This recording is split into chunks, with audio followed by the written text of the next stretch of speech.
अगर आपके कोई प्रश्न नहीं हो तो हम लोग इसको सर प्रश्न है।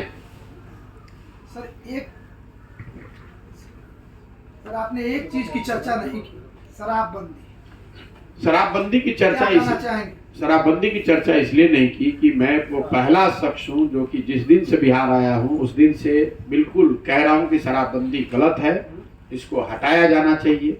जो लोग भी तर्क दे रहे हैं शराबबंदी के पक्ष में, उन लोगों को मैं खुली चुनौती दे रहा हूँ कि आप बिहार को छोड़ दीजिए, देश को छोड़ दीजिए, दुनिया का कोई भी ऐसा उदाहरण मुझे दिखा दीजिए जहाँ शराबबंदी के जरिए आर्थिक, सामाजिक या अदर क्षेत्रों में कोई विकास या कोई बेहतरी हासिल की गई है।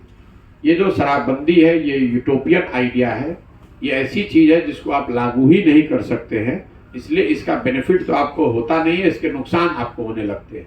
तो 20,000 करोड़ रुपए का सरकार का नुकसान हो रहा है हर साल शराबबंदी की वजह से, और ये पैसा शराब माफिया और भ्रष्ट अधिकारियों के जेब में जा रहा है, लोगों की मौत हो रही है और शराब हर जगह मिल भी रहा है।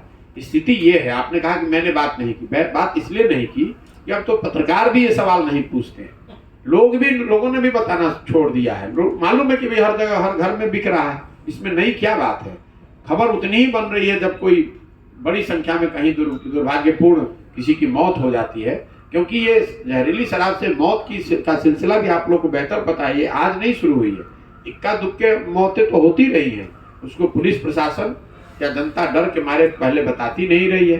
जब वो 5, 7, 8, 10, 20, 50 घटनाएं लोगों की दुर्भाग्यपूर्ण मौत हो जाती है तो शायद सरकार उसको दबा नहीं सकती है। तो ये हालात बिल्कुल गलत बने हुए हैं।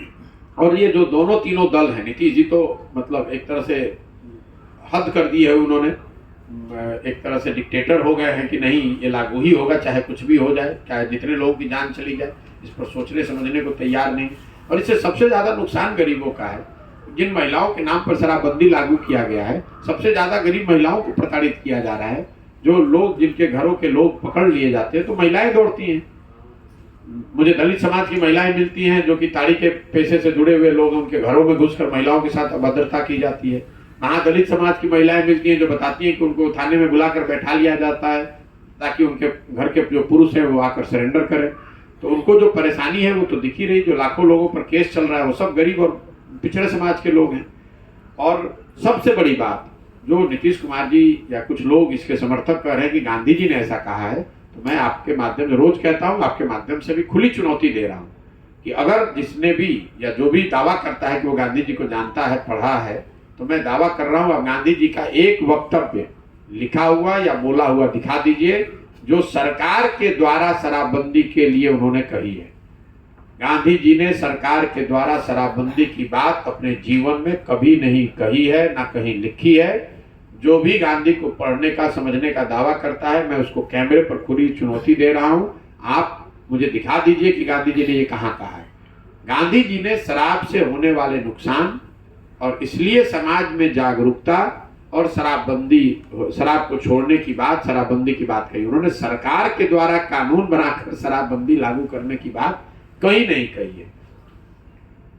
सर, अक्सर आप कहते रहते हैं कि जब तक लोग नहीं सुधरेंगे तब तक कोई भी परिवर्तन नहीं होने वाला है, क्यों ना हम ही आ जाए सत्ता में। तो क्या ऐसा माना जाए कि जब तक लोग नहीं सुधरेंगे तब तक ना कोई आप पार्टी बनाएंगे, ना कोई चुनाव लड़ेंगे? बिल्कुल नहीं, बिल्कुल आपने ठीक सुना है। क्योंकि देखिए, मैंने जो बातें बताई, आप यहाँ बैठे हुए हैं, ऐसी कौन सी बात है, कुछ आंकड़ों को छोड़ दीजिए, तो ऐसी कौन सी बात है जो आपको नहीं पता है। और अगर आपको नहीं भी पता है, जिन लोगों की जिंदगी में ये घटना घट रही है, जो लोग उन परिस्थितियों में रह रहे हैं, उन्हें तो ये सब पता है। इसके बावजूद अगर स्थिति नहीं सुधर रही है तो इसकी वजह सिर्फ नेता नहीं है। नेता तो फायदा उठा रहे हैं, लेकिन इसकी वजह यह है कि जो लोग इन परिस्थितियों में रह रहे हैं, उनके नस में जाति का, धर्म का या दूसरे बेवजह की चीजों को इतना घुसा दिया गया है कि उनको जीवन की अपने कष्ट, अपने बच्चों के कष्ट नहीं दिख रहे हैं। इसलिए जब वो वोट करते हैं, जब उनका समय आता है चुनाव करने का, तो जातियों के आधार पर, धर्म के आधार पर, भारत पाकिस्तान पुलवामा के आधार पर हम लोग वोट कर रहे हैं। और ये सिर्फ गरीब और अनपढ़ जनता के लिए नहीं है, बिहार की सारी जनता पर ये बात लागू होती है। बहुत पढ़े लिखे समझदार लोग भी, उनको सारी बात पता है, लेकिन जिस दिन वोट करने जाएंगे उस दिन आप भारत पाकिस्तान पुलवामा के नाम पर वोट कीजिएगा। तो मैं ये अभियान का यही पूरा पहला प्रयास ही वही है कि गांव गांव जाकर लोगों को ये बताया जाए कि अगर आप अपने कष्ट, अपनी स्थिति के लिए खुद सजग नहीं होंगे, अगर आप अपने बच्चे के लिए नहीं सजग होंगे, तो दूसरा कोई नेता, कोई दल नहीं कर सकता है, और मैं भी नहीं कर सकता, कोई नहीं कर सकता है।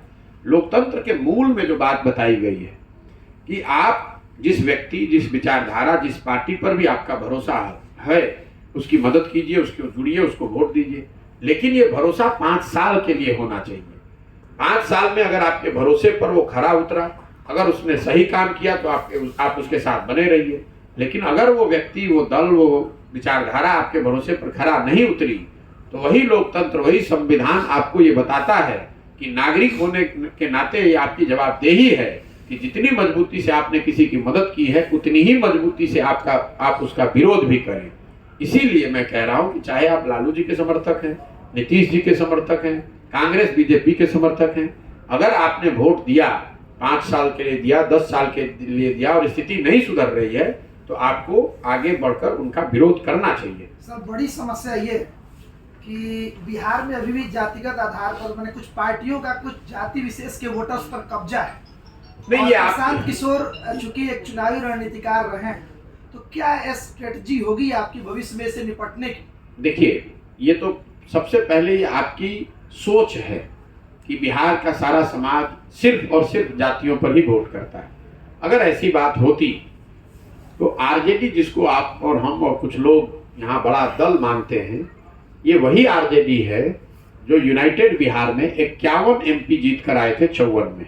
आज उसी आरजेडी के 0 एमपी हैं इसी बिहार में। तो आपको क्या लगता है कि जिन जाति समूहों पर सो कॉल्ड, आपके शब्दों में, उनका कब्जा है, उन जाति के लोग बिहार को छोड़कर चले गए हैं? विधानसभा के सब मामले में है। चलिए मैं विधानसभा पर आ जाता हूँ। 2010 में नीतीश कुमार जी और भाजपा का गठबंधन था। सामने से लालू जी, पासवान जी और कांग्रेस एक साथ में थे।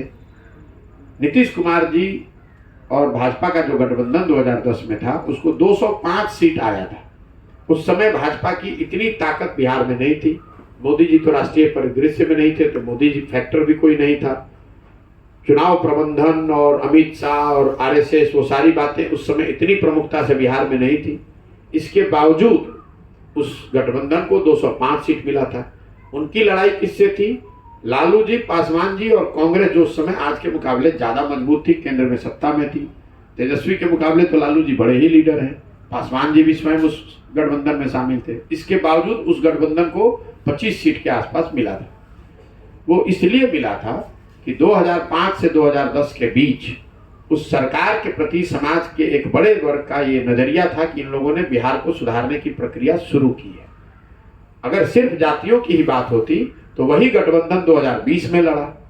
नीतीश जी के साथ साथ इस बार भाजपा और मोदी जी की ताकत भी थी, और सामने से लालू जी के बजाय तेजस्वी यादव थे। पासवान जी तो उस गठबंधन में थे ही नहीं, चिराग जी, और कांग्रेस भी पहले के मुकाबले कमजोर हुई है। इसके बावजूद आपने देखा कि नीतीश कुमार और भाजपा के उस गठबंधन को 120 सीट लाने में पसीने निकल गए। तो आपको क्या लगता है कि एनडीए को वोट करने वाली 2010 में जो भी जाति वर्ग थे, वो सब बिहार छोड़कर चले गए हैं? जब चुनाव होता है तो उसमें समाज के हर पहलू का एक योगदान है। जाति भी एक पहलू है, लेकिन सिर्फ जाति के आधार पर ही वोट होता है, ये बहुत सिंपलिस्टिक, सुपरफिशियल अंडरस्टैंडिंग है लोगों की। ये ऐसा होता नहीं है। अगर ऐसा होता तो आप समझते हैं बीजेपी को जो यहाँ सीट आता है, हम लोग यही कहते हैं कि भाई बीजेपी को नहीं, मोदी जी को वोट पड़ता है। अभी आपने लोकसभा विधानसभा की बात कही, तो मोदी जी के जाति के कितने लोग बिहार में रहते हैं, आप ये बता दीजिए। आप ही खुद कह रहे हैं कि हर आदमी जाति पर ही वोट देता है, तो मोदी जी के जाति का तो एक भी आदमी नहीं रहता है बिहार में, तो मोदी जी को तो एक वोट भी नहीं मिलना चाहिए। तो दोनों बात को तो आप खुद ही कॉन्ट्रडिक्शन आपको दिखेगा। लेकिन बरसों से चूंकि आप यही लिखते, पढ़ते, सुनते रहे हैं, तो सच्चाई आपके आंख के सामने है, लेकिन आप उसको मानने को तैयार नहीं है। और आपके उसके लिए आपको कोई राजनीतिक विशेषज्ञ नहीं होना। मैं आंकड़े आपको एकदम सिंपल शब्द में बता रहा हूं कि भाई मोदी जी के जाति का कोई बिहार में रहता नहीं है, और आप ही पत्रकार बंधु लिखते हैं कि मोदी जी के नाम पर ही भाजपा जीत रही है, उन्हीं के नाम पर वोट पड़ रहा है। तो दोनों बात सही कैसे हो सकती है? तो फिर आप तुरंत कहिएगा कि नहीं भैया, उनको जाति पर नहीं पड़ता है, वो लोग वोट वो तो हिंदू के नाम पर पड़ता है, जाति पर तो नहीं पड़ता है। अपने आप अपने कह दें जाति के अलावा भी दूसरा फैक्टर है ना, तो सिर्फ जाति फैक्टर नहीं है, जाति भी एक फैक्टर है। सर आपने बताया कि पद यात्रा के दौरान आपने ऑब्जर्व किया कि बेरोजगारी और जो है गरीबी काफ़ी बिहार में बहुत बड़ा मुद्दा है। आप भी सर जदयू के उपाध्यक्ष रहे हैं, हम लोग जानना चाहते हैं कि क्या आपने उस वक्त कोई सार्वजनिक बातें कही थी इस पे या फिर कोई कदम उठाया था, इंक्लूडिंग सर बिहार में जो युवक बाहर जॉब कर रहे थे उनके रिटर्निंग में कोविड काल में भी, या फिर इस मैटर में आपने क्या बात की थी? देखिए, कोविड काल में तो मैं उनके साथ नहीं था, कोविड 2020 में हुआ था।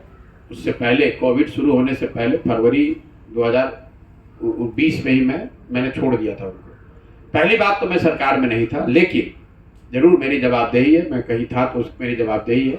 ये जो पूरी आप बिहार में चर्चा सुनते हैं 7 निश्चय की, इसकी परिकल्पना 2015 में करने वालों में मैं रहा हूँ।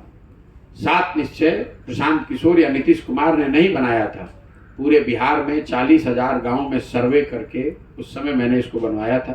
उस समय की ये सोच थी कि बिहार सरकार का एक बड़ा बजट, 2/3 से ज़्यादा बजट इन 7 योजनाओं पर खर्च किया जाएगा। और अगर आप 7 निश्चय की योजनाओं को देखेंगे, अगर उसका 10% भी जमीन पर लागू कर दिया गया होता तो आज बिहार की स्थिति बिल्कुल अलग होती। मैंने सिर्फ योजना नहीं बनवाई, मुझे इस बात का अंदाजा था कि बिहार की जो ब्यूरोक्रेसी है, बिहार का जो सिस्टम है, उससे इसको इम्प्लीमेंट नहीं किया जा सकता है। इसलिए मैंने बिहार विकास मिशन की एक परिकल्पना भी की थी। हजारों लोग देश विदेश से अच्छे लोगों को लाकर सरकार के साथ जोड़कर इन योजनाओं को इकट्ठा चलाया जाए, इसकी परिकल्पना की गई थी। मैं यहाँ से चला गया, उसके बाद आपने लागू नहीं किया तो उसका दोष आप चाहे जितना मुझे देना चाहें, लेकिन आप दोष मुझे देंगे कि जो लोग इम्प्लीमेंट कर रहे हैं उसको देंगे, या पर आपके विवेक पर मैं छोड़ता हूँ। आपसे मैं ये जरूर जानना चाहूँगा कि अगर बिहार में 18 से 35 साल के हर बेरोजगार युवक को 1000 रुपये महीने की राशि मिलने लगती तो उससे फायदा होता या नुकसान होता समाज का? अगर बिहार के हर घर में नल से पानी पहुँच जाता तो उससे बिहार के लोगों की स्थिति बेहतर होती या खराब होती? अगर बिहार के हर नली और गली का पक्कीकरण, जो देश में कहीं पर उतने बड़े स्तर पर नहीं प्लान किया गया है, वो कर दिया गया होता 80,000 करोड़ रुपए लगाकर बिना भ्रष्टाचार के, तो उससे आज गाँव की स्थिति बदली होती कि नहीं बदली होती? अगर बिहार के हर खेत में सिंचाई का एश्योर्ड पानी पहुंचा दिया गया होता तो उससे किसानों की स्थिति सुधरती कि नहीं सुधरती? ये मैंने बातें कही, योजना बनवाई, पैसे एलोकेट करवाए, उसको करवाने के लिए बिहार विकास मिशन बनवाया। मैं स्वयं सरकार में कभी शामिल नहीं रहा, लेकिन सलाहकार होने के नाते जो मुझसे बना मैंने किया। लेकिन अगर आप चाहते हैं कि वो दोष मेरे पर देना तो भी दोष है, मान लिया कि मेरा ही दोष है, तो भी मैं आज अपने स्तर से जितना हो सकता है मैं प्रयास कर रहा हूँ और एक ईमानदारी से उसको बेहतर बनाने का प्रयास कर रहा हूँ। हर गांव में, हर शहर में, हर पंचायत में जो लोग यहाँ 20-30 साल से राजनीति कर रहे हैं, उनको जो पता नहीं है, मैं हर गांव हर घर जा रहा हूँ, पैदल चल के जा रहा हूँ, हर पंचायत की अगले 10 साल की विकास की योजना बनवा रहा हूँ, इसको कैसे इम्प्लीमेंट करना है, किन लोगों को साथ लेकर चलने की जरूरत है। इसीलिए अपने जीवन का सब कुछ छोड़कर रोड पर रोज घूम रहे हैं। सर, प्रशांत किशोर जी से अगर पूछा जाए भविष्य की राष्ट्रीय राजनीति के बारे में, अभी तक चूंकि बिहार की राजनीति की बात होती रही, तो अगले प्रधानमंत्री पद के रूप में अगर आपको 4 विकल्प दिया जाए तो किसे पसंद करेंगे? नरेंद्र मोदी, नीतीश कुमार, ममता बनर्जी, अरविंद केजरीवाल? मैं किसी भी राष्ट्रीय मुद्दे पर, मेरा ये स्वभाव नहीं है कि जिन मुद्दों से मैं जुड़ा ना हूं उस पर टीका टिप्पणी करना। आप बिहार के पत्रकार हैं तो आपने देखा होगा कि पिछले साल मई से पहले पिछले 3 साल में बिहार में छोटी बड़ी हर वो घटना जो यहाँ हुई होगी, मैंने आज तक कभी कोई टीका टिप्पणी उस पर नहीं की है। तब मैं राष्ट्रीय राजनीति के मामले में ही बोलता रहा हूँ, चाहे वो CA NRC हो, चुनाव के मामले हो, कोई राष्ट्रीय समीकरण की बात हो, गठबंधन की बात है, लेकिन मैंने वो काम छोड़ दिया है और तय किया है कि मुझे बिहार के बाहर न देखना है, न जाना है, न कुछ करना है। मैंने अपने जीवन के कुछ वर्ष सिर्फ और सिर्फ बिहार को समझने, बिहार की स्थिति को बेहतर बनाने के लिए एक सोची समझी रणनीति बनाने और इसके लिए ईमानदारी से प्रयास करने के लिए लगाया है। अब आज केरल में क्या हो रहा है, भारत जोड़ो यात्रा में क्या हो रहा है, ममता बनर्जी क्या कर रही हैं, नरेंद्र मोदी जी क्या कर रहे हैं, ये ना मेरा विषय है, ना मेरी उसमें शामिल होने की कोई दिलचस्पी है। मैं आप देखिए, जब 2 अक्टूबर से मैंने चलना शुरू किया है तो मैं गाड़ी पर पैर तक नहीं रखता हूँ, मैं 1 मिनट के लिए अपने घर तक नहीं गया हूँ, मैं ना छुट्टी मनाने जाता हूँ, ना पर्व त्यौहार में ब्रेक लेता हूँ। मैं यहीं रहता हूँ, गांव में ही रहता हूँ, यहीं पे रहता हूँ, यही काम आगे कई महीनों सालों तक करूँगा। मुझे कोई मेरी दिलचस्पी नहीं है, क्योंकि मैं बाहर जाऊँगा तो आप ही लोग कहिएगा कह रहे तो बिहार में 2 दिन आए 2 दिन वहाँ चले गए। मैं किसी भी राष्ट्रीय मुद्दे पर अनलेस कि उसका सरोकार बिहार से हो, मैं उसमें उलझना नहीं चाहता हूँ। और आपने कहा मेरी क्या पसंद है, मेरी पसंद मैं वोट के जरिए बताऊंगा। भाई देयर इज ए रीजन कि वोट सीक्रेट क्यों है। अगर सीक्रेट नहीं होता तो हम आपसे पूछेंगे आपका क्या पसंद है, आप बताइएगा। और देश की पसंद देश के सामने दिखेगी, जो लोग दिखाएंगे वो आपको भी मानना है, हमको भी मानना है। मेरी जो अपनी व्यक्तिगत पसंद है वो मैं वोट के जरिए, जब मैं वोट दबाऊंगा तो जाकर वहां आप देखेंगे। सर आपके पद यात्रा में बहुत पैसे खर्च होंगे, कहाँ से फंडिंग होगी? भाई रोज मैं बताता हूँ इस बात को कि ये पूरी जो पदयात्रा है इसको चलाने के लिए जो पैसे की व्यवस्था है वो उन राज्यों में मेरे मित्र दोस्त मेरे शुभचिंतकों के जरिए की जा रही है, जिन राज्यों में आज उन लोगों की सरकार है जिनके बनने में हमने अपना कंधा लगाया है। आज देश में 6 ऐसे राज्य हैं जहाँ पर मुख्यमंत्री या जहाँ पर सरकार उन लोगों की है जिनके बनने में हमने कंधा लगाया है, या जो लोग अपनी राजनीतिक गतिविधियों के लिए मेरे सलाह पर आधार निर्भर करते हैं, मेरी मदद लेते हैं। उन राज्यों के लोगों से, उन राज्यों में जो हमारे शुभचिंतक हैं जो इस चीज़ के लिए मदद कर सकते हैं, उनसे मदद ले रहे हैं। और दूसरा, मैं बिहार में इस पूरी व्यवस्था के साथ के क्राउड फंडिंग का देश में सबसे बड़ा अभियान शुरू कर रहा हूँ, वो व्यवस्था बना रहा हूँ जिसमें अगर इस अभियान को आगे चलाया जाना है तो बिहार के लोगों से 100 रुपया 200 रुपया उनके मोबाइल के जरिए लिया जा सके, ताकि लक्ष्य ये है कि अगर जनसुराज को दल बनना है, चुनाव लड़ना है, तो 2 करोड़ बिहार के लोगों से कम 100 रुपया बैंकों के जरिए, मोबाइल के जरिए लिया जाए। 200-300 करोड़ रुपया इकट्ठा हो जाएगा, उसके बाद किसी से पैसे लेने की जरूरत नहीं है। पैसे मैं बिहार के बड़े लोगों से इसलिए नहीं लेता हूँ कि अगर मैं घर घर घूम कर ये कह रहा हूँ कि गरीब से गरीब व्यक्ति में भी क्षमता अगर है, समाज की नज़र में वो सही व्यक्ति है, तो उसको चुनाव लड़ाने, आगे बढ़ाने की जिम्मेवारी जनसुराज की है। तो अगर मैं यहाँ पैसे वाले लोगों से पैसा लूँगा तो वो अपने हिसाब से इसको चलाएंगे। आपने देखा होगा, अगर आप इस पदयात्रा को फॉलो करते हैं, तो हम लोग कहीं चाय भी नहीं पीते हैं। मैं अपना चाय खाना भी साथ में लेकर चलता हूँ। कल पत्रकार बंधु जो आए थे लंच पर मेरे से बात करने, उन्होंने देखा होगा, आप लोग भी देखते होंगे, रोज खिचड़ी खाते हैं। जो हम खाते हैं वही दूसरे लोग वहाँ ग्रामीण भी खाते हैं, और ये चीज़ हम लोग साथ में लेकर ही चलते हैं। ये इसको करने में इतना पैसा लगता नहीं है जितना आपको समझ में आता है, लेकिन पैसा जो लग रहा है उसकी व्यवस्था उन राज्यों में उन लोगों से की जा रही है जिनका मेरे पर भरोसा है, जिनको जिताने में हमने मदद की है। बिहार देश में आज बड़े राज्यों में, तमिलनाडु, तेलंगाना, आंध्र प्रदेश, पश्चिम बंगाल जैसे राज्यों में उन लोगों की सरकार है जिनकी सरकार बनाने में हमने मदद की है, तो उनसे आज मदद ले रहे हैं। पद यात्रा का मकसद क्या है? सिर्फ लोगों को अवेयर करना या फिर आगे चल के इलेक्शन में? रोज लिखा हुआ है, सुबह से शाम तक गला फाड़ फाड़ के 100 बार समझा रहे हैं कि पदयात्रा का मकसद क्या है। पदयात्रा का मकसद है समाज की मदद से एक नई राजनीतिक व्यवस्था बनाना, एक ऐसी व्यवस्था जो लोगों के द्वारा मिलकर बनाई जाए और लोगों के द्वारा ही चलाई जाए।